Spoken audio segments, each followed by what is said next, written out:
সিরিয়ার president Bashar আল-আসাদের পতনের পর দেশটির নতুন অন্তর্বর্তী সরকারের তত্ত্বাবধায়ক প্রধানমন্ত্রী হিসেবে নিয়োগ পেয়েছেন মোহাম্মদ আল-বশির। ২০২৫ সালের ১ মার্চ পর্যন্ত তিনি এই অন্তর্বর্তী সরকারের নেতৃত্ব দেবেন।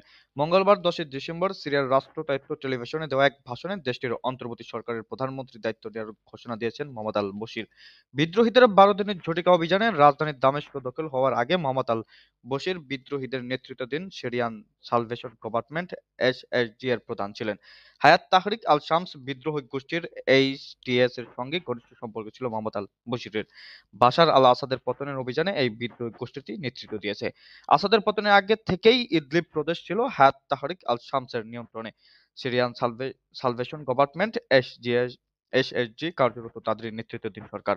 বিদ্রোহীদের আক্রমণে গত রোববার পতন হয় প্রেসিডেন্ট বাশার আল-আসাদের। এরপরই সামনে আসে ক্ষমতা হস্তান্তরের বিষয়টি। আল-বশিরকে সিরিয়ান অন্তর্বর্তী সরকারের প্রধানমন্ত্রী হিসেবে মনোনীত করার খবরটি সোমবারই গণমাধ্যমে এসেছে। এবার আনুষ্ঠানিকভাবে তাকে তত্ত্বাবধায়ক প্রধানমন্ত্রী হিসেবে নিয়োগ করল বিদ্রোহীরা। সোমবার ক্ষমতা হস্তান্তর নিয়ে বাশার আল-আসাদ সরকারের বিদায়ী প্রধানমন্ত্রী মোহাম্মদ আল-জালালি ও আল-বশিরের সঙ্গে বৈঠক করেন বিদ্রোহী গোষ্ঠী এইচটিএস প্রধান আবু মোহাম্মদ আল-জলানি।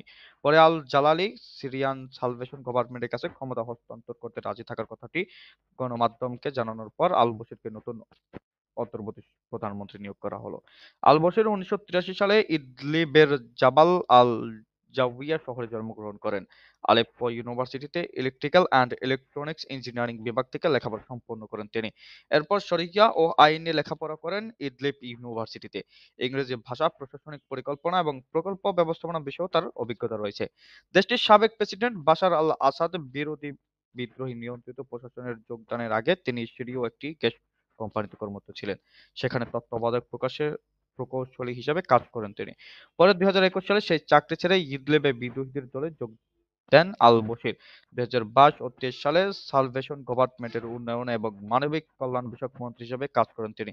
চলতি বছরের জানুয়ারিতে ইদলিব প্রশাসনের শুরা কাউন্সিলে বশিরকে প্রধানমন্ত্রী নির্বাচিত করেন।